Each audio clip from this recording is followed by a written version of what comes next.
A billionaire CEO worth $2.3 billion stopped walking.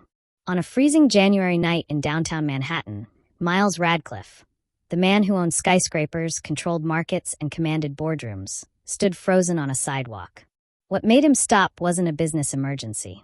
It wasn't a stock market crash. It wasn't even the bone-cutting wind that had most New Yorkers rushing indoors. It was her, a young woman curled up on the train station steps, using a battered leather suitcase as her pillow. Her name was Clara Westbrook, and she had no idea that this moment would transform both their lives forever. But here's what will shock you most about this story. It wasn't the billionaire who saved the homeless girl. She saved him. Have you ever walked past someone and felt your entire world shift? We've all seen people struggling on the streets. Most of us keep walking. We tell ourselves we're too busy, too late, too something. But what if stopping could change everything? Tonight, you're going to discover how one worn suitcase became the bridge between two impossible worlds. Between a girl who had lost everything and a man who had gained everything, but felt empty inside.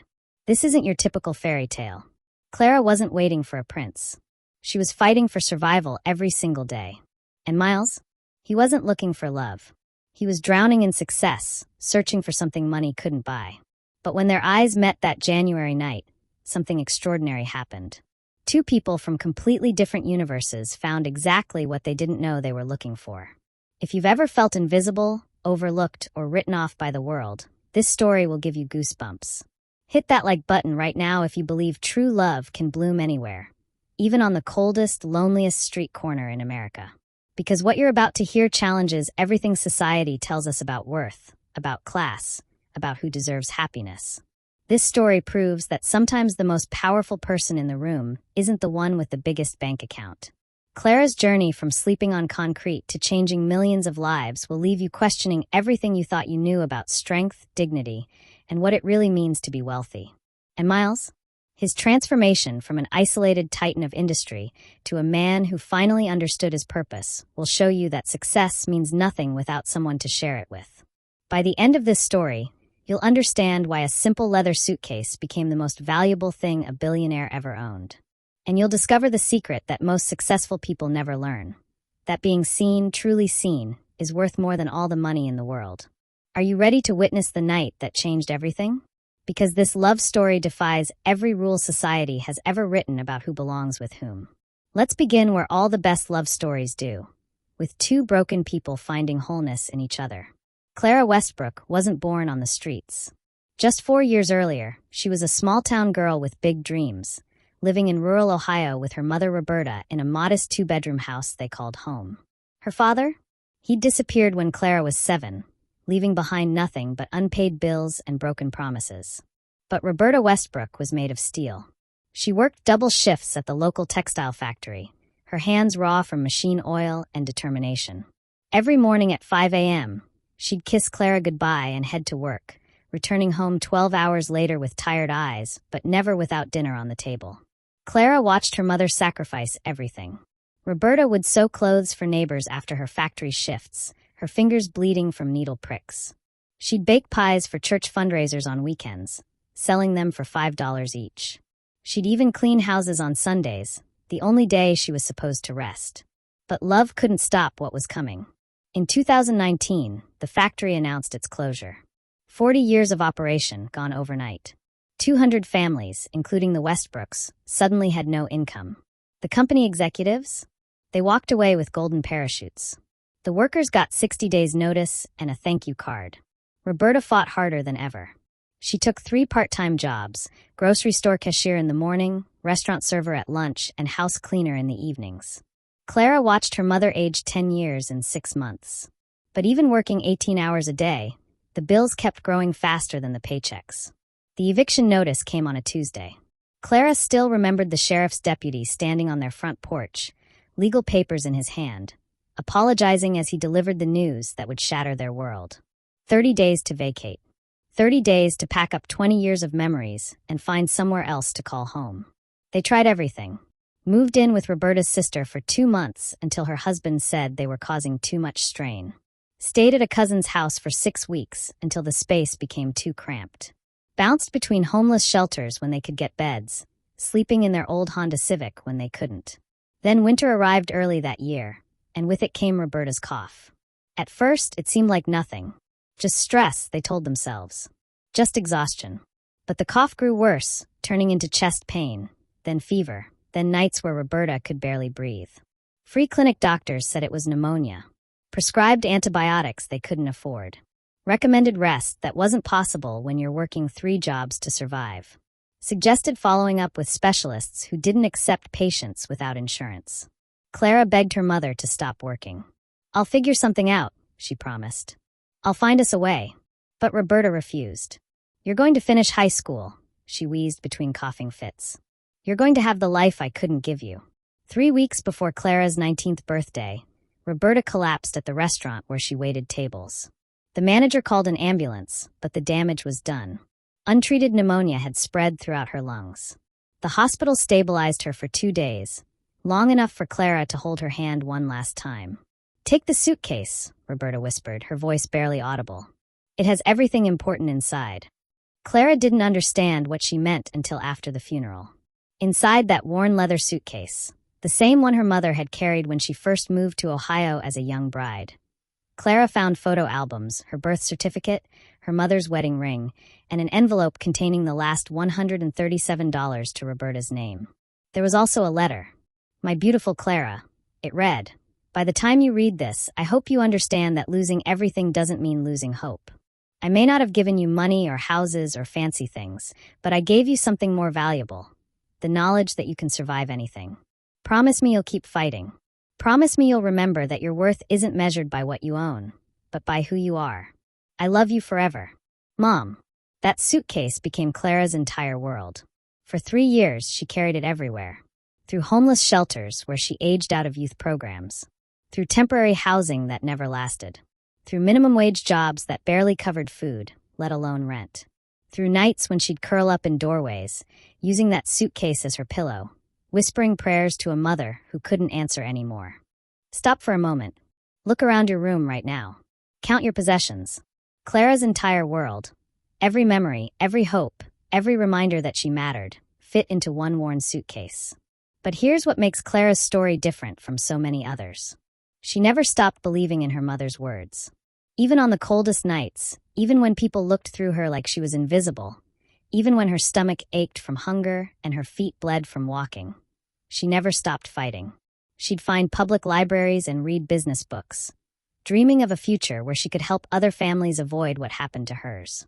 She'd volunteer at soup kitchens on holidays, serving food to people who reminded her that she wasn't alone in her struggle.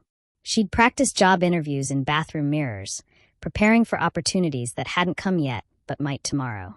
Most people saw a homeless girl with matted hair and dirty clothes. But Clara carried herself with a dignity that couldn't be stolen by circumstances. She said please and thank you to everyone, from shelter workers to the people who ignored her on the street. She helped other homeless individuals find resources, sharing information about which places served meals or offered shower facilities.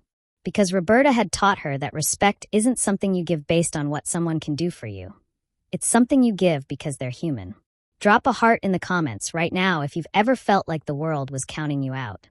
Clara's about to show us what real strength looks like, and why some people shine brightest when everything seems darkest.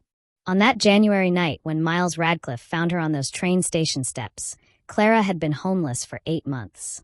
She was 22 years old, weighed barely 100 pounds, and hadn't eaten a full meal in 3 days. Her shoes had holes that let in the snow. Her coat was 3 sizes too big, donated from a charity bin.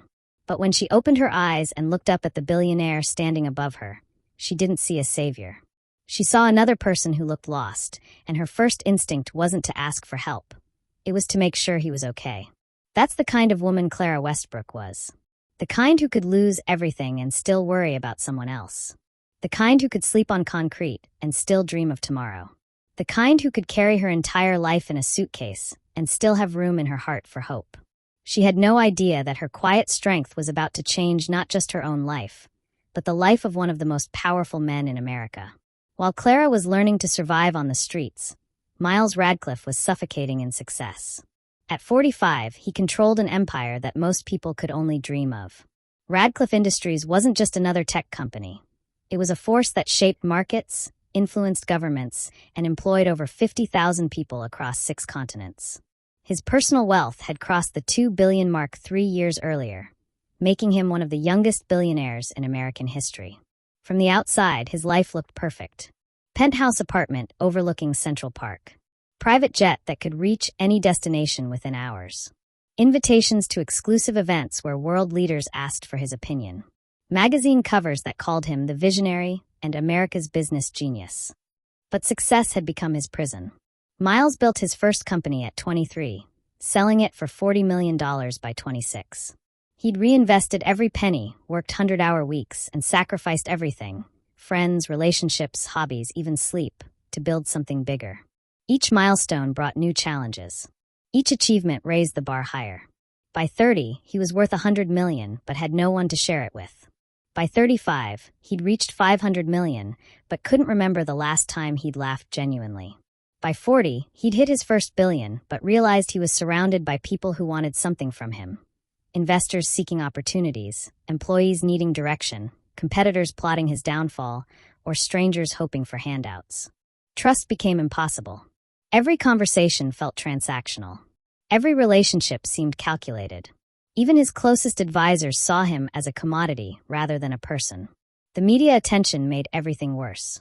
Photographers followed him to restaurants. Reporters analyzed his every business decision. Tabloids speculated about his personal life, creating stories when none existed. He couldn't go grocery shopping without someone taking pictures. He couldn't eat dinner without someone trying to pitch him an investment idea. Privacy became more valuable than gold. Authenticity became rarer than diamonds. His daily routine had turned mechanical. Wake up at 4:30 a.m. to review Asian market reports. Exercise for exactly 1 hour with a personal trainer who called him Mr. Radcliffe. Shower while listening to earnings forecasts. Eat breakfast while scanning overnight emails. Usually 300 messages from people who needed decisions only he could make. Board meetings filled his mornings. Conference calls dominated his afternoons.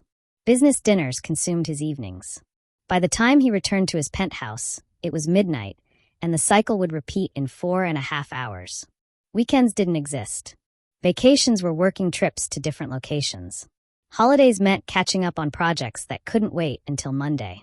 He owned 7 houses but felt homeless. He had access to private clubs but felt excluded. He could buy anything but couldn't purchase the one thing he desperately wanted: genuine human connection. The loneliness was suffocating. Miles would sit in his corner office, looking down at the city through floor-to-ceiling windows, watching ordinary people walk hand-in-hand on sidewalks he'd forgotten how to navigate. He'd see couples sharing coffee at cafes he'd never visited. He'd observe families playing in parks he'd never entered. His assistant would book him tables at the finest restaurants, but he'd eat alone, reading financial reports between courses. She'd arrange tickets to Broadway shows, but he'd attend networking events where conversations revolved around stock prices and merger opportunities. Even his romantic relationships had failed spectacularly. The women who approached him were either intimidated by his wealth or attracted to it for the wrong reasons. Genuine conversations became impossible when every word was filtered through the reality that he could buy small countries. His last serious relationship ended 2 years earlier when he overheard his girlfriend on the phone, describing him as basically an ATM with good looks to her friend. She'd been planning their engagement while secretly meeting with divorce attorneys to understand prenuptial agreements. That night, Miles realized he'd become exactly what he'd never wanted to be: rich but empty, powerful but powerless to find what mattered most. The worst part wasn't the loneliness itself. It was the guilt that came with it. How could he complain about having too much money when millions struggled to pay rent? How could he feel sorry for himself when his problems seemed trivial compared to real suffering? But money couldn't cure the ache of coming home to silence. Success couldn't fill the emptiness of having no one to share victories with. Power couldn't eliminate the fear that he'd die having built an empire, but never built a life worth living. Recent months had been particularly brutal. A hostile takeover attempt from a rival corporation had consumed 6 months of 18-hour days. Activist investors were questioning his leadership strategy. Environmental groups were protesting outside his offices, demanding changes to manufacturing processes. The board was pressuring him to consider going public, which would mean even less privacy and more scrutiny. 3 weeks before that January night, Miles had attended his Harvard Business School reunion. Classmates who'd once admired his ambition now seemed uncomfortable around him. Old friends made jokes about borrowing money. Former girlfriends avoided eye contact. He'd left early, driving back to Manhattan in his Tesla, wondering what he'd traded away to build his fortune. His assistant, Margaret, had worked for him for 8 years. She was the closest thing he had to a friend, but even she maintained professional boundaries. She scheduled his life, managed his calendar, filtered his calls, and protected his time. But she'd never asked how he was feeling or suggested he take a real break. That night, after reviewing quarterly reports until 11 p.m., Miles felt something crack inside his chest. Not a heart attack. He'd had those fears before and gotten checked. This was different. This was the moment when success stopped feeling like success and started feeling like a life sentence. Margaret knocked on his office door at 11:15. "Mr. Radcliffe," she said gently, "you've been working for 19 hours straight. Maybe you should consider getting some air." It was the first time in months that anyone had suggested he prioritize his well-being over business obligations. Have you ever achieved something you thought you wanted, only to realize it left you emptier than before? Subscribe right now if you believe there's more to life than climbing ladders that lead nowhere meaningful. Miles grabbed his coat without checking the weather forecast. He walked past his driver, ignoring offers of transportation. He needed to feel pavement under his feet, breathe air that wasn't filtered through corporate HVAC systems, and remember what it felt like to move through the world without an agenda. He had no destination in mind, no plan, no objective. For the first time in decades, Miles Radcliffe was walking without purpose, which made him exactly the right person to find exactly what he didn't know he was looking for. January 23rd, 11:47 p.m. The temperature had dropped to 14 degrees Fahrenheit. Miles walked the empty streets of Manhattan with no destination, his breath forming clouds in the frozen air. Corporate towers stretched toward the starless sky, their windows glowing with the light of people working late. People like the man he used to be 3 hours ago, before Margaret suggested he step outside and remember how to breathe. His expensive Italian leather shoes clicked against icy sidewalks as he moved further from the financial district, away from the world that knew his name and net worth, toward neighborhoods where nobody cared about quarterly earnings or stock valuations. The city felt different at this hour. Quieter but not peaceful. Emptier but somehow more honest. Street vendors had closed their carts. Business executives had retreated to their apartments. The people who remained were either heading home from late shifts or had no home to head toward. Miles found himself walking toward Grand Central Terminal, though he hadn't made a conscious decision to go there.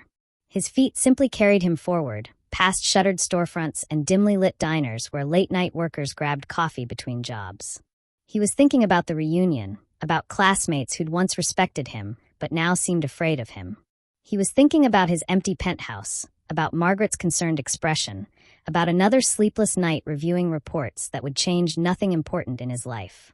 That's when he saw her. At first, she was just a shadow on the train station steps.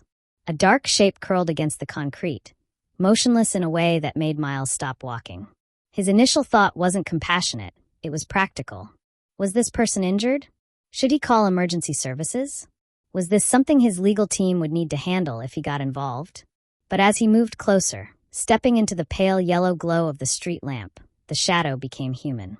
A young woman, maybe early 20s, wrapped in a coat that was 3 sizes too large. Her knees were pulled tight to her chest for warmth. Her arms encircled a worn leather suitcase like it was a lifeline. Her face was partially hidden by tangled brown hair, but Miles could see her breath forming small clouds in the cold air. She was alive. She was freezing. She was alone. Every instinct Miles had developed over 25 years in business told him to keep walking. Don't get involved. Don't create complications. Don't put yourself in situations that could generate liability or negative publicity. His lawyers would have nightmares about this moment. But something deeper than business instincts made him stop. Maybe it was the way she held that suitcase. Not just for warmth, but like it contained everything that mattered to her. Maybe it was the vulnerability of sleeping on concrete while the city moved around her, indifferent to her existence. Maybe it was recognition of a loneliness that matched his own, even though their circumstances couldn't have been more different. Miles stood there for 30 seconds, maybe longer, watching this stranger trust the world enough to close her eyes despite having nowhere safe to sleep. When had he last felt that kind of trust? When had he last been vulnerable enough to rest without calculating risks? He took 3 steps closer. "Excuse me," he said softly, his voice barely above a whisper. Clara's eyes opened instantly, alert but not panicked. Survival had taught her to wake up ready for anything, but she didn't scramble or show fear. She simply looked up at the man standing above her, assessing whether he represented danger or just another person moving through her world without seeing her.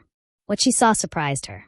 Expensive coat, clean-shaven face, the kind of posture that came from boardrooms and country clubs. But his eyes weren't cold or calculating.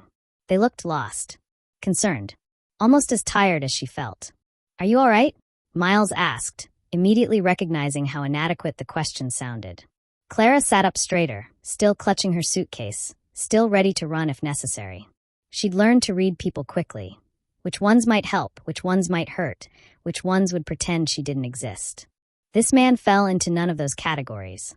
"I'm fine," she answered, her voice stronger than her circumstances suggested it should be. Miles knew she wasn't fine. Nobody sleeping on train station steps in 14-degree weather was fine. But he also heard something in her voice, dignity, maybe, or pride, that made him realize she wasn't asking for pity. "I'm sorry," he said, taking half a step back to give her space. It's really cold tonight." Clara studied his face in the lamplight. Most people who acknowledged her existence wanted something. Spare change, directions, or to feel good about themselves by dropping $1 in her hand. This man seemed different. He looked genuinely worried, not about what she might want from him, but about whether she was safe. "It is cold," she agreed, allowing the smallest hint of conversation. They looked at each other across the space between them. Maybe 6 feet of distance that felt like the width of the ocean. She was everything he wasn't. Young where he was middle-aged, poor where he was wealthy, powerless where he wielded influence. But somehow, in that moment, those differences felt less important than their shared humanity. Miles knew he should leave. This wasn't his problem. He had lawyers who handled charitable donations, accountants who managed philanthropic tax write-offs, assistants who researched worthy causes. There were proper channels for helping people, official ways to address homelessness that didn't involve billionaire CEOs having conversations with strangers on street corners at midnight. But Clara wasn't a cause to be managed or a problem to be solved through corporate philanthropy. She was a person who looked at him without knowing his net worth, without wanting his connections, without calculating what he could do for her career. For the first time in years, Miles was talking to someone who saw him as just another human being. "You shouldn't be out here alone," he said gently. "In this cold." Clara's expression shifted slightly. She'd heard concern before from social workers, shelter volunteers, well-meaning strangers. But this felt different. He wasn't talking to her like she was a victim or a charity case. He was talking to her like she was someone whose well-being mattered. "I don't really have anywhere else to go," she admitted, surprised by her own honesty. The admission hung in the cold air between them. Clara rarely told strangers the truth about her situation. It was safer to deflect, to pretend she was just waiting for someone or resting between destinations. But something about this man's genuine concern made her drop her usual defenses. Miles felt something crack in his chest. Not the physical pain he'd experienced earlier in his office, but an emotional shift he hadn't felt in decades. When was the last time someone had been honest with him about their real situation? When was the last time anyone had trusted him with vulnerability instead of trying to impress him with strength? "Would you like to come somewhere warm?" The words were out of his mouth before he'd consciously decided to say them. "Just until the temperature comes up a bit. There's an all-night diner about 6 blocks from here." Clara's survival instincts kicked in immediately. Never go anywhere with strangers. Never put yourself in situations where you can't escape. Never trust people who offer help that seems too good to be true. But as she looked at this man, really looked at him, she saw something that overrode her caution. He wasn't trying to charm her or manipulate her. He wasn't making promises or asking questions that felt invasive. He was simply offering temporary warmth to another person who was cold. More importantly, he was asking, not insisting. Giving her the choice, not pressuring her to accept. "Why?" she asked. "Stop right here." In that single word, why? Clara asked the question that would change both their lives forever. Because Miles Radcliffe, a man who could explain complex business strategies to investors and justify billion-dollar decisions to boards of directors, had no logical answer. Why was he offering help to a homeless stranger? Why was he risking personal safety and professional reputation? Why was he standing on a street corner at midnight instead of reviewing market reports in his temperature-controlled penthouse? I don't know, Miles answered, and the honesty of it surprised them both. It was the most truthful thing he'd said in months. He didn't know why he'd stopped. He didn't know why he felt compelled to help. He didn't know why this moment felt more important than any business meeting he'd attended in the past year. All he knew was that walking away felt impossible. Clara looked at him for another long moment, weighing risks against possibilities, survival against trust. Something in his admission, the vulnerability of not knowing why he cared, made her decision. Okay, she said quietly, standing up and lifting her suitcase. But just until it warms up. Neither of them realized they'd just agreed to change each other's lives forever. As they began walking toward the diner, Clara carrying her entire world in a leather suitcase and Miles carrying the weight of an empire he'd built but never truly enjoyed, something extraordinary was beginning. Two people who had every reason to remain strangers were about to discover that sometimes the most important conversations happen between individuals who shouldn't have anything in common, but somehow understand everything about each other. The all-night diner was closed. Miles stood in front of the darkened windows, realizing he'd made an assumption based on memories from 15 years ago when he actually walked these streets regularly. The 24 hours sign still hung in the window, but renovation notices explained the temporary closure. I'm sorry, he said, turning to Clara, who stood beside him still clutching her suitcase. I thought this place was still open. Clara shrugged with the kind of acceptance that comes from constant disappointment. It's okay. Most places close earlier than their signs say. But it wasn't okay with Miles. He'd made a promise, albeit a small one, and broken it within 20 minutes. In business, his word was absolute. Contracts meant something. Commitments were honored. Yet here he was, unable to deliver on the simplest offer of warmth to someone who needed it. There's got to be somewhere else, he said, looking up and down the street at closed storefronts and darkened restaurants. Really, it's fine, Clara insisted. I can head back to the station. The wind isn't as bad there. The thought of her returning to those concrete steps made something twist in Miles' stomach. He looked at this young woman who'd trusted a stranger enough to walk 6 blocks in freezing weather, and realized he had a choice to make. My apartment is about 10 minutes from here, he said carefully. It's warm, and I could make coffee. Or tea. Whatever you prefer. Clara's entire body went still. Every warning bell she'd developed over 3 years of street survival started ringing simultaneously. Never go to a stranger's home. Never put yourself in a situation where you can't escape. Never trust offers that sound too generous. Miles saw her hesitation and immediately understood why. I know how that sounds, he said quickly. I know you have no reason to trust me, but I promise you'd be safe. I can't let you go back to sleeping on concrete in this weather. You don't even know me, Clara said, studying his face in the streetlight. No, I don't, Miles admitted. But I know you're cold, and I know you're alone, and I know I have the ability to fix at least one of those things for tonight. There was something in his voice, not desperation, but a kind of quiet determination that reminded Clara of her mother when Roberta had decided to help a neighbor regardless of their own financial struggles. Why does it matter to you? Clara asked. Miles was quiet for a long moment. In boardrooms, he always had immediate answers. CEOs weren't supposed to show uncertainty or admit to emotions that couldn't be quantified in quarterly reports. But standing on an empty street with a homeless stranger, corporate leadership skills felt irrelevant. Because an hour ago, I was sitting in my office wondering if I'd forgotten how to be human, he said. And you're the first person I've talked to in months who hasn't wanted something from me. Clara looked at him more carefully. She'd gotten good at reading people, identifying which ones might hurt her, which ones might help, which ones saw her as invisible. But Miles didn't fit any of her usual categories. He seemed genuinely concerned about her well-being without any obvious ulterior motive. More importantly, he'd been honest about his own loneliness. People with bad intentions usually pretended to be happier, more confident, more together than they actually were. Okay, she said quietly. But I keep my suitcase with me. Of course, Miles agreed immediately. 23 minutes later, Clara stood in the entrance hall of Miles' penthouse apartment, holding her battered suitcase and trying not to stare. The space was bigger than the entire homeless shelter where she'd stayed last month.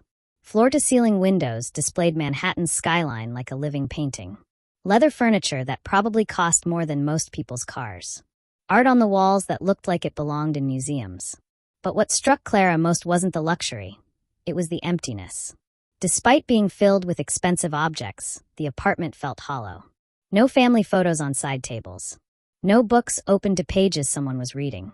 No dishes in the sink suggesting someone actually lived here. It was beautiful in the way hotel lobbies were beautiful, impressive but impersonal. "Can I take your coat?" Miles asked, then immediately realized how that might sound given their circumstances. "I'll keep it," Clara said, not rudely but firmly.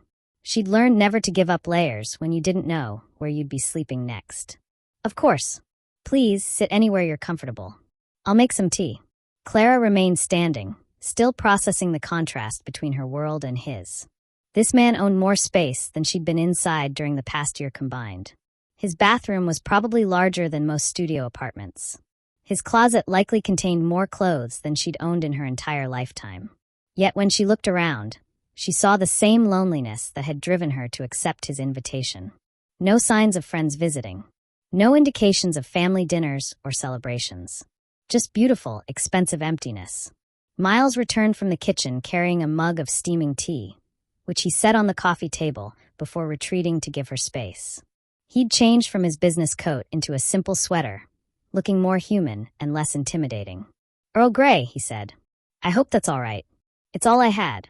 Clara approached the mug cautiously, wrapping her hands around it to absorb the warmth before taking a tentative sip. It was the first hot drink she'd had in 4 days, and she had to resist the urge to drain the entire cup immediately. "Thank you," she said, meaning it more than he could possibly understand.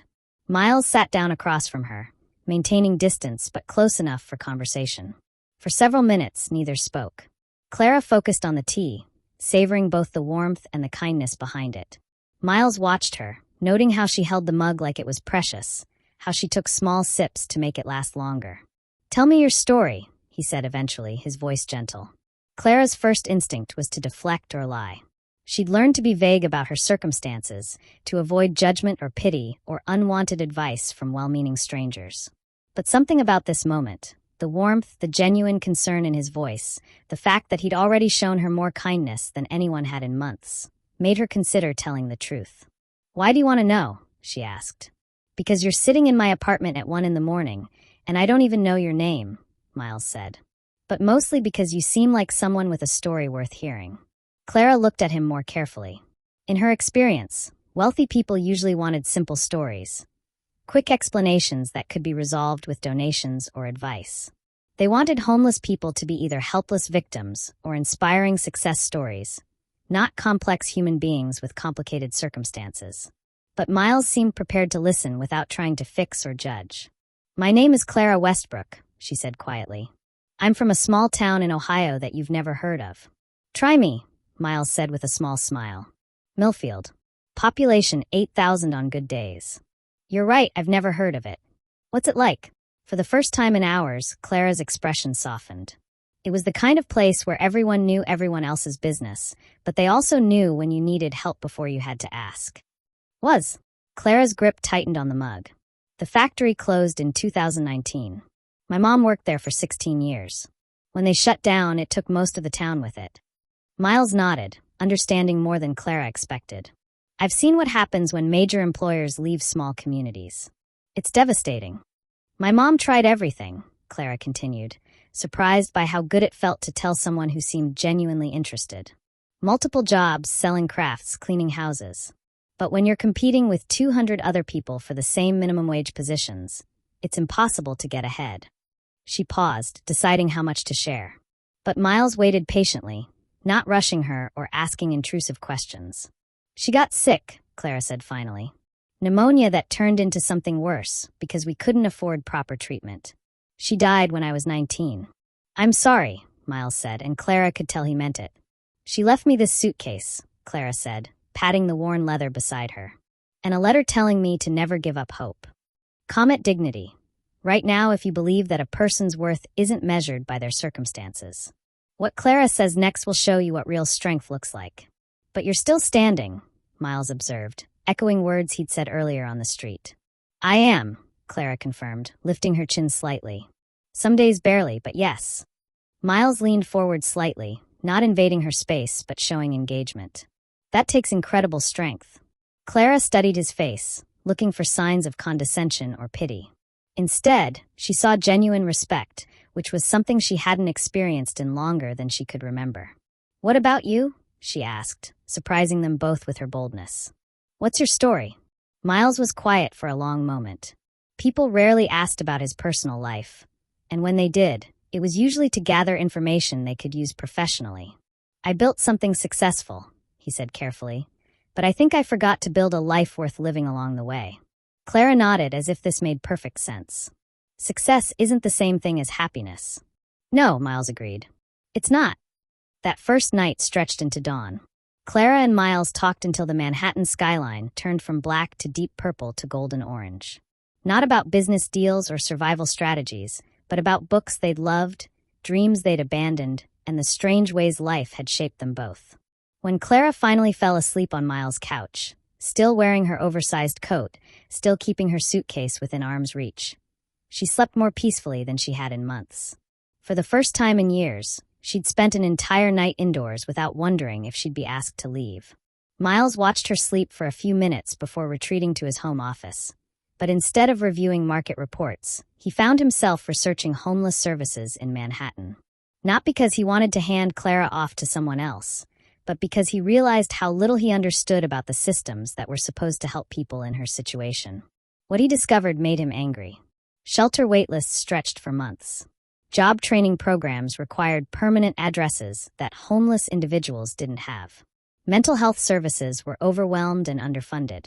Even basic necessities like shower facilities and safe storage for belongings were scarce. Clara woke up at 8 a.m. to the smell of actual breakfast, eggs, toast, coffee, and the sound of Miles on the phone in his office. "I don't care what the usual protocol is, Margaret," he was saying. "Find me 3 organizations doing real work with homeless populations in Manhattan. Not the ones that look good on charity tax forms. The ones that actually change lives." Clara sat up, immediately alert. In her experience, when wealthy people started making phone calls about homeless services, it usually meant they were arranging for her to be someone else's responsibility. She was already reaching for her suitcase when Miles appeared in the doorway. "Good morning," he said gently. "I made breakfast. Nothing fancy, but it's hot." "I should go," Clara said, standing up quickly. "Thank you for letting me stay, but I don't want to be any more trouble." "You're not trouble," Miles said immediately. "But you're welcome to leave whenever you want. No one's keeping you here." Clara studied his face, looking for signs of impatience or the polite dismissal she'd learned to recognize. Instead, she saw genuine concern and something that looked like disappointment at the thought of her leaving. "I heard you on the phone," she said carefully. "Making arrangements." Miles understood immediately. "I was asking my assistant to research organizations that might be helpful if you wanted to connect with them. But that's only if you want to. I'm not trying to get rid of you." "Then what are you trying to do?" It was a fair question, and Miles realized he didn't have a complete answer. He'd acted on instinct the night before, responding to an immediate need without thinking about long-term implications. But now, after hearing Clara's story and witnessing her quiet strength, he knew he couldn't simply return to his old life and pretend this encounter had never happened. "I'm trying to figure out how to help without making you feel like a charity case," Miles said honestly. "Because that's not what this is." Clara set her suitcase down slowly. "What is it, then?" Miles was quiet for a moment, choosing his words carefully. "I think it's 2 people who understand something about being alone, trying to figure out how to be less alone." Over the following weeks, they developed an arrangement that defied easy categorization. Clara stayed in Miles' guest room, not as a permanent solution, but as a bridge to something more sustainable. Miles helped her navigate social services, but not by throwing money at problems. Instead, he used his business connections to open doors that were usually closed to people without addresses or references. The first breakthrough came when Miles remembered a client who owned a small cafe in Greenwich Village. The owner, Maria Santos, had mentioned struggling to find reliable morning shift workers. "I'm not asking you to hire her as a favor to me," Miles told Maria over coffee. "I'm asking you to give her a chance to prove herself. She's punctual, hardworking, and she treats people with respect regardless of their circumstances." Clara got the job. On her first day, she arrived 30 minutes early, wearing clothes Miles had helped her buy, Not expensive designer pieces, but clean, professional outfits that fit properly. She worked the morning shift from 6 a.m. to 2 p.m., serving coffee and pastries to Greenwich Village regulars who gradually came to appreciate her quiet efficiency and genuine smile. What surprised everyone, including Clara herself, was how naturally she connected with customers. People who came in rushing to grab their morning coffee found themselves lingering to chat with the young woman behind the counter, who remembered their orders and asked thoughtful questions about their lives. Within 2 weeks, several customers were specifically requesting Clara's section. Within a month, Maria offered her additional hours and a small raise. But the job was just the beginning of Clara's transformation. Miles had enrolled her in evening classes at a community college. Not because he thought she needed fixing, but because she'd mentioned wanting to understand business and economics well enough to someday help families avoid what had happened to hers. Clara approached her studies with the same determination she'd applied to survival. She read textbooks on subway rides between work and school. She completed assignments at the cafe during slow afternoon hours. She asked Miles questions about concepts she didn't understand, and discovered that explaining business principles to someone genuinely curious made him remember why he'd fallen in love with entrepreneurship in the first place. The changes in Miles were subtler, but equally profound. For the first time in years, he looked forward to coming home. Not because his apartment had become more comfortable, but because Clara would be there, sometimes studying at the kitchen table, sometimes reading library books on the couch, sometimes simply existing in the same space without needing anything from him beyond basic human companionship. His work habits began shifting. He still put in long hours and made difficult decisions, but he stopped working past 10 p.m. He started asking Margaret to schedule lunch breaks instead of eating at his desk. He began declining weekend conference calls unless they involved genuine emergencies. More significantly, Miles started seeing his business empire differently. During conversations with Clara about her economics coursework, he found himself explaining corporate decisions in terms of their human impact rather than just their financial outcomes. When she asked innocent questions about why certain policies existed, he realized some of them couldn't be justified beyond. That's how we've always done it. 3 months after their first meeting, Miles announced that Radcliffe Industries would be launching a new initiative focused on sustainable job creation in economically depressed communities. The program would provide low-interest loans to small businesses willing to hire locally, offer job training partnerships with community colleges, and prioritize environmental sustainability over short-term profits. The board was skeptical. Investors questioned whether social responsibility initiatives would impact quarterly earnings. Business analysts wondered if Miles was having some kind of midlife crisis. Miles didn't care. For the first time in his career, he was building something that felt meaningful beyond financial success. And he had Clara to thank for showing him that business could be a tool for creating opportunities rather than just accumulating wealth. But their relationship was evolving into something neither had expected. What started as a practical arrangement, temporary shelter in exchange for companionship, had become genuine partnership. They shared meals and conversations, helped each other with problems, and created a daily routine that felt surprisingly natural. Miles found himself looking forward to Clara's stories about difficult customers at the cafe or challenging concepts in her business classes.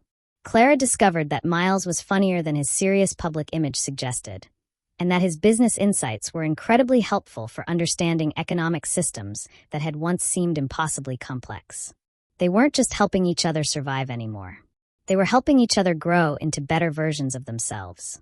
And somewhere in the middle of shared dinners and late-night study sessions and comfortable silences, both began to realize that what they'd found together was something neither had been consciously looking for, but both desperately needed.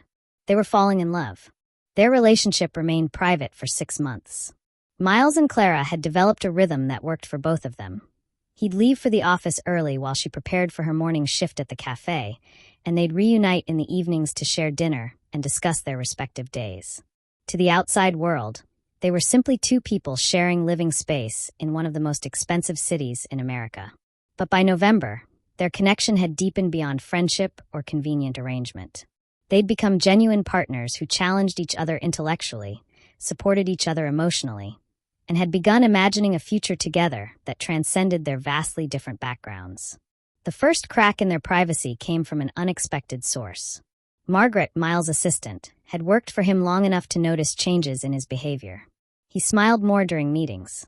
He asked about employees' families instead of focusing solely on productivity metrics. He'd started leaving the office at reasonable hours and declining weekend work that wasn't truly urgent. When she finally asked him directly what had changed, Miles made a decision that would alter everything. "I've been seeing someone," he told Margaret during their weekly planning session. "That's wonderful, Mr. Radcliffe," Margaret replied, genuinely pleased to see him happier than she'd witnessed in years. "Anyone I know?" "No," Miles said carefully. "And Margaret, I need you to understand that this relationship is important to me. More important than public perception or media management." Margaret's expression shifted to professional concern. In her 8 years managing Miles' public image, she'd handled several of his romantic relationships. All had involved women from similar social circles, daughters of business associates, fellow executives, or socialites who understood the demands of dating a billionaire. "Of course, sir. Should I expect photographers or media inquiries?" "Possibly," Miles admitted. Her background is very different from mine." Margaret waited for additional details, but when Miles remained quiet, she understood that he was trusting her to handle whatever complications might arise without needing complete information in advance. 2 weeks later, those complications arrived. Miles and Clara were leaving a small Italian restaurant in Soho where they'd just had what Clara called the best meal of my entire life, when a photographer appeared seemingly from nowhere. "Miles Radcliffe," the man called out, camera already flashing. "Who's your companion tonight?" Miles immediately positioned himself between Clara and the photographer, but damage was already done.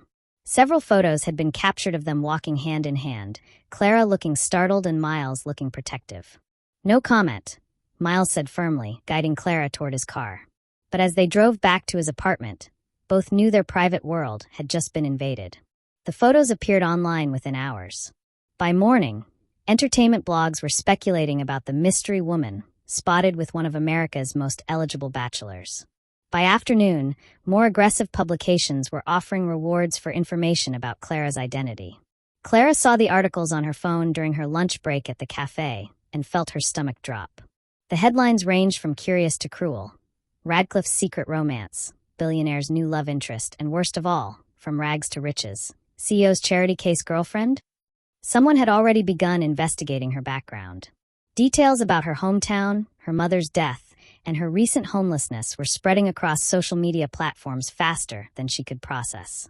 When Miles arrived at the cafe after receiving Clara's panicked text message, he found her sitting in Maria's office, staring at her phone with tears in her eyes. "They're calling me a gold digger," Clara said quietly. "They're saying you're having some kind of midlife crisis. They're turning our relationship into a joke." Miles sat down beside her, feeling rage at the invasion of privacy, but trying to remain calm for Clara's sake. "What they say doesn't matter," he told her. "What we have is real.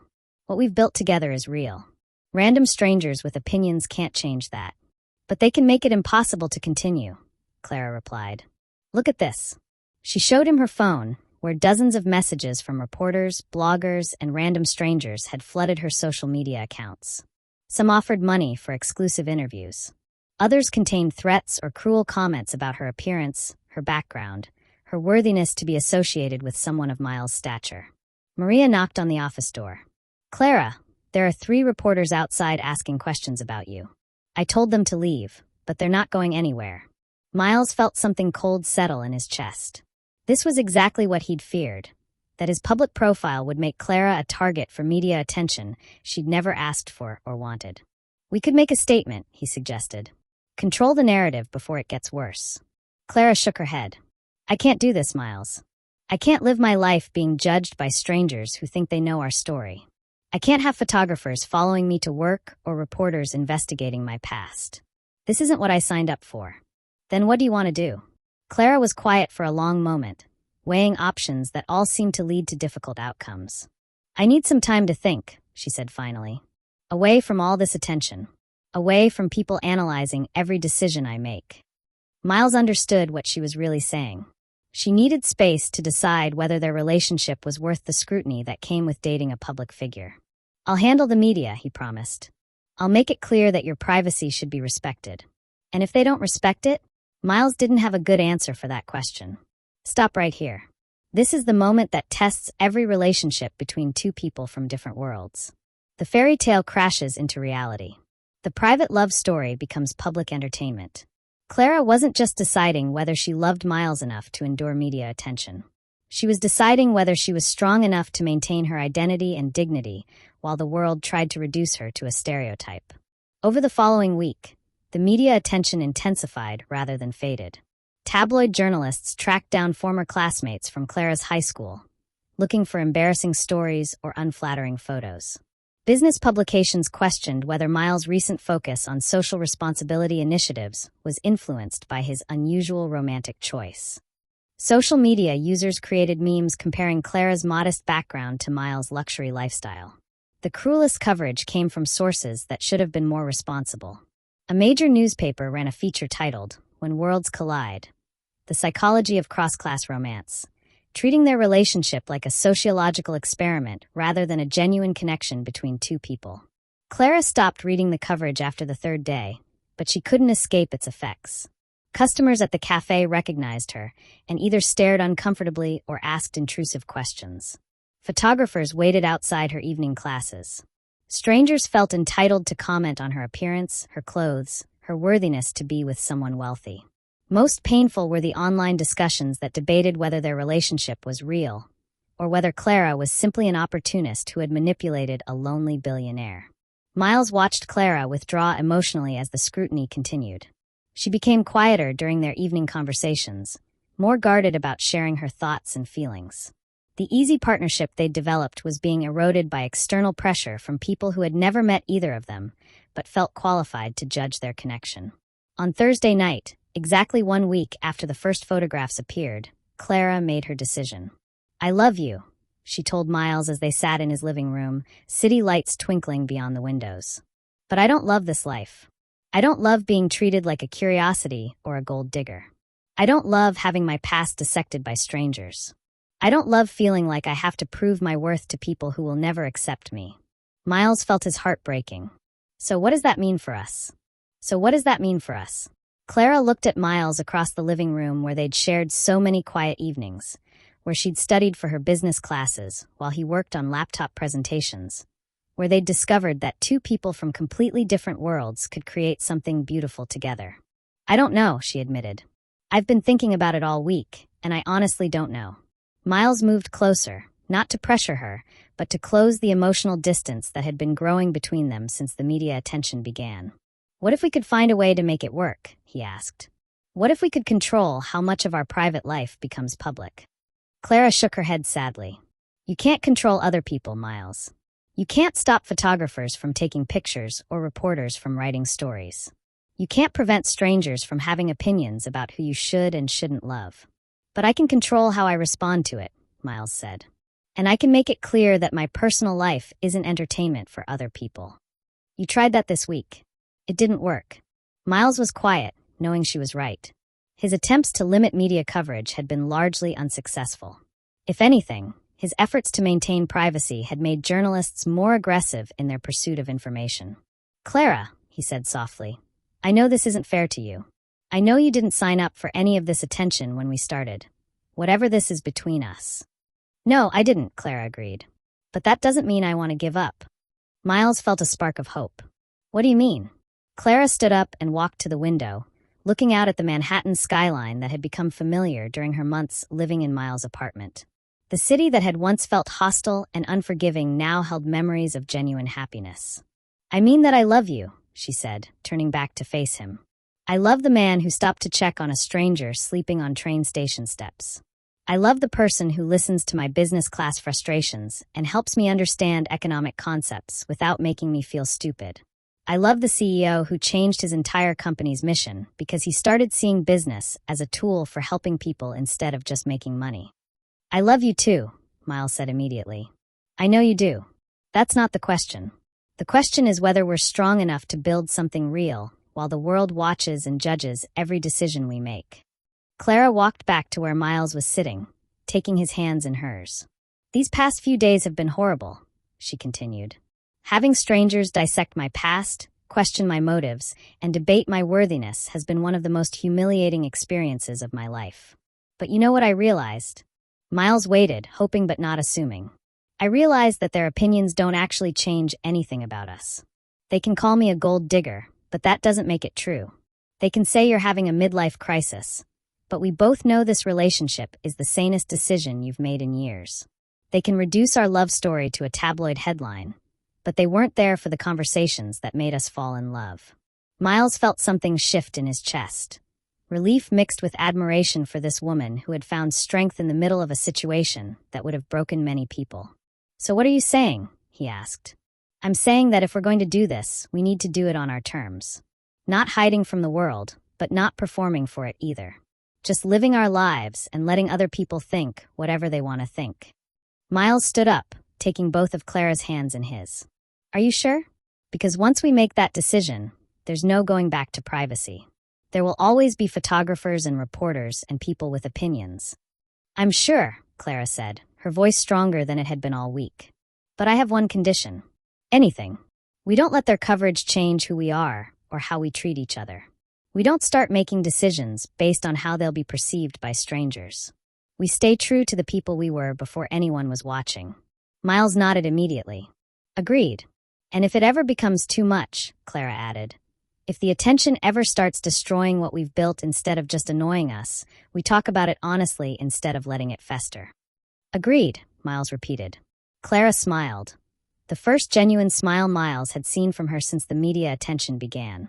"Okay then," she said. "Let's see what happens when we stop caring what other people think." 3 months later, on a rainy April evening that reminded them both of the night they first met, Miles and Clara were walking through Central Park after dinner at a small restaurant that had become their regular spot. The media attention hadn't disappeared, but it had evolved into something more manageable. Clara had given one interview to a respected journalist, telling her story on her own terms and making it clear that she wouldn't be answering questions about her relationship beyond that single conversation. Miles had issued a statement through his company, explaining that his personal life would remain private and that Radcliffe Industries would continue focusing on sustainable business practices regardless of tabloid speculation. Most importantly, they'd both stopped reading coverage of their relationship. What strangers thought had become background noise rather than daily torment. "Do you ever regret it?" Miles asked as they walked along a path they'd traveled many times before. "Regret what?" "Taking a chance on this. On us. Dealing with everything that came with it." Clara considered the question seriously before answering. "I regret that people can be cruel for no reason. I regret that privacy is a luxury we can't afford. But I don't regret falling in love with you. I don't regret the life we've built together." Miles stopped walking and turned to face her, rain beginning to fall more steadily around them. "Clara Westbrook," he said, reaching into his coat pocket and producing a small velvet box. "Will you marry me?" Clara stared at the simple engagement ring, not ostentatious or designed for photographs, but perfect and thoughtful, and exactly what she would have chosen herself. "No matter where we came from," Miles continued, "or the paths we walked before we found each other, I want to walk forward with you. Through media attention and business pressures, and whatever else the world throws at us. I want to build a life with you that matters more than anything either of us could accomplish alone." Tears filled Clara's eyes, but they reflected the city lights like stars. "Yes," she said, laughing and crying simultaneously. "Of course, yes."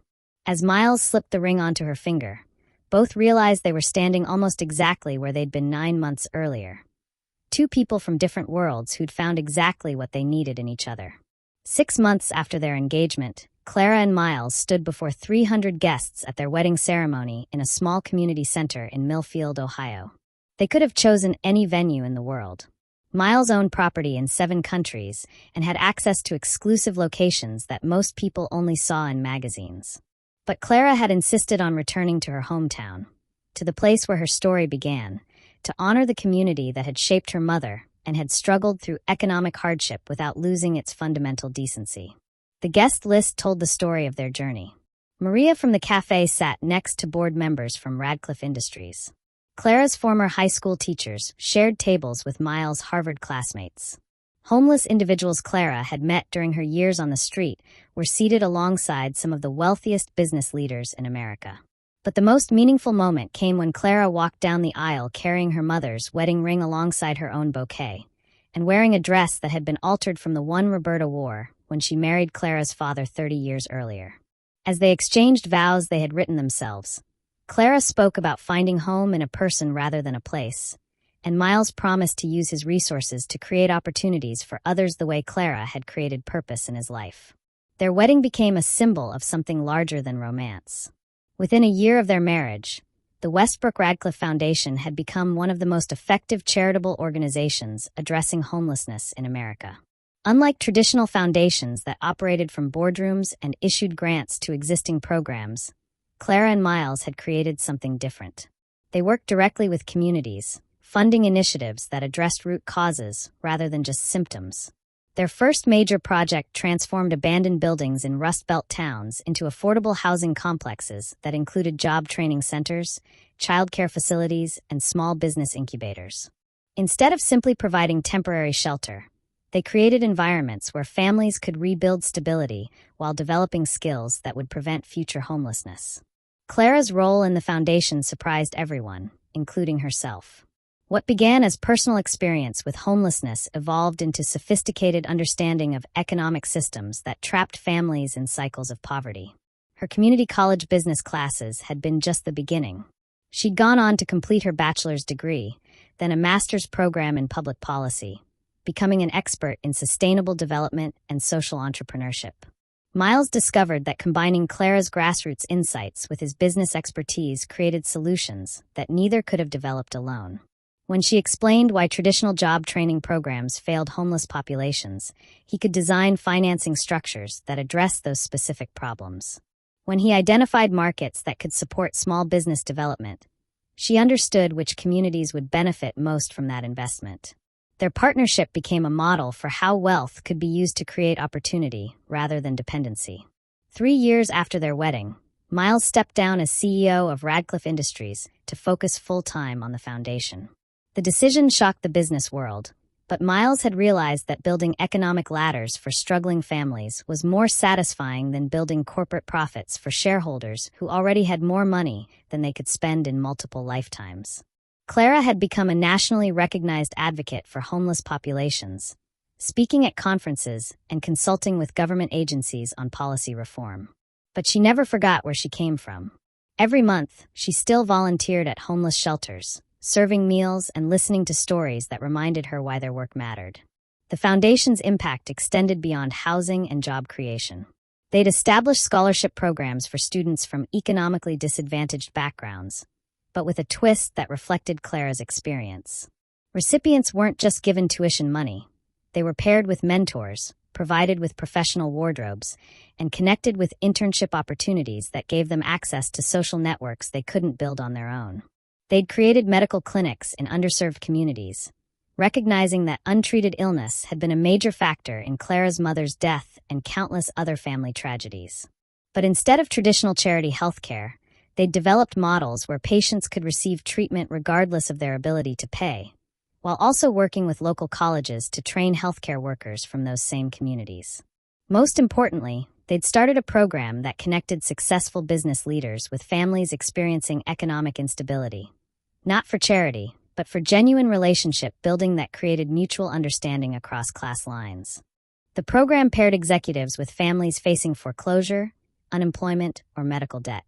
Instead of writing checks, business leaders spent time understanding the systemic barriers that kept hardworking people trapped in poverty.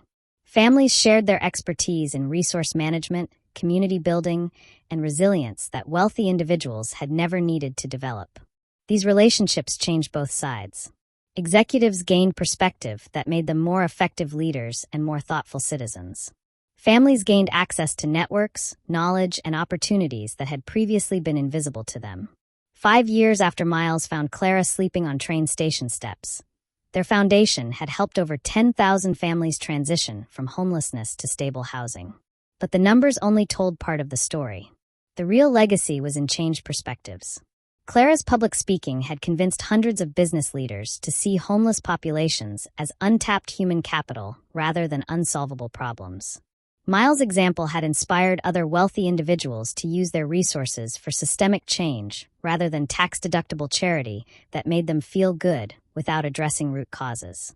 Their marriage had become proof that love could transcend economic boundaries, but more importantly, that relationships across class lines could create solutions to problems that seemed intractable when approached from only one perspective. Most nights, Clara and Miles still had dinner together in their apartment. The same penthouse where Clara had once sat nervously clutching a cup of tea while deciding whether to trust a stranger who'd offered her warmth. But now that apartment was filled with evidence of a life built on mutual respect and shared purpose. Photographs from foundation projects covered the walls. Thank you letters from scholarship recipients cluttered the kitchen table. Business plans for new initiatives spread across the coffee table where Clara used to study for her community college classes.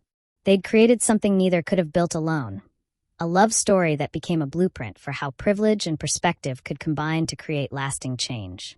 And it all started with one person caring enough to stop and ask if another person was okay. Clara and Miles' story could have ended a dozen different ways. Miles could have kept walking that January night, returning to his penthouse to review quarterly reports while Clara remained invisible on those train station steps. Clara could have refused his invitation, choosing the familiar hardship of the streets over the uncertain risk of trusting a stranger. Either could have let media scrutiny destroy what they were building together. But they didn't. Instead, they chose to see each other as complete human beings rather than representatives of their economic circumstances. They chose vulnerability over self-protection. They chose love over fear of judgment. They chose to build something together that neither could have created alone. Their story teaches us that every person we pass on the street has a universe of experiences, dreams, struggles, and wisdom that we'll never discover if we don't stop to acknowledge their humanity. Clara wasn't just a homeless girl waiting to be rescued.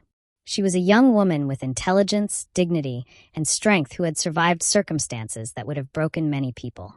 Her perspective on economic systems, community building, and human resilience became invaluable when combined with resources and connections she'd never had access to. Miles wasn't just a wealthy benefactor looking for a charity project. He was a successful but isolated man who had built an empire while forgetting to build relationships that gave his achievements meaning. His business expertise and financial resources became powerful tools for social change when guided by genuine understanding of the problems they could solve.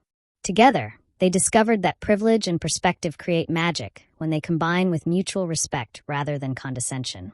But here's the most important lesson from their journey. You don't need to be a billionaire to change someone's life. You don't need to be homeless to understand that everyone deserves dignity and opportunity. Clara changed Miles' life not through what she accomplished, but through how she treated him, like a person worth knowing rather than a net worth impressing. Miles changed Clara's life not through his money, but through his willingness to see her potential when she could barely see it herself. Every day, each of us has opportunities to stop walking past people who are struggling, to listen to stories different from our own, to offer help that preserves dignity rather than creating dependence, to see beyond circumstances to the person underneath. The world wants to tell us that people from different backgrounds can't understand each other, that wealth and poverty create barriers too wide to cross, that love requires similarity rather than complementarity. Clara and Miles proved that wrong. Their love story shows us that authentic connection happens when people choose to be vulnerable with each other, when they prioritize understanding over judging, when they recognize that everyone has something valuable to contribute, regardless of their current circumstances. Most importantly, their story demonstrates that individual relationships can create systematic change. When people from different worlds truly understand each other, they can solve problems that seem impossible when approached from only one perspective. You have the power to be part of this change. Maybe it starts with making eye contact with the homeless individual you usually walk past. Maybe it means having a real conversation with someone whose economic situation is dramatically different from your own. Maybe it involves using whatever resources you have, time, skills, connections, or money, to create opportunities for people who haven't had the same advantages you've received. Or maybe it simply means recognizing that every person you encounter has a story worth knowing, regardless of their appearance, their circumstances, or their ability to do something for you in return. If this story touched your heart, hit that like button right now. Clara and Miles' journey proves that love can happen anywhere, between anyone, when people choose to see each other's humanity rather than their circumstances. Subscribe to this channel for more stories that restore your faith in human connection. Because in a world that tries to divide us by class, race, and background, we need reminders that our similarities are stronger than our differences. Drop a comment telling me about a time when someone saw your potential when you couldn't see it yourself. Or share a moment when you looked beyond someone's circumstances to discover the person underneath. Your story might inspire someone else to choose connection over judgment. Share this video with someone who needs to remember that their current situation doesn't determine their worth. Everyone deserves to be seen, valued, and loved for who they are rather than what they own. Thank you for watching. Thank you for believing that love stories like Clara and Miles are possible. And thank you for being the kind of person who sees potential in others, even when they can't see it in themselves. The world needs more people like you.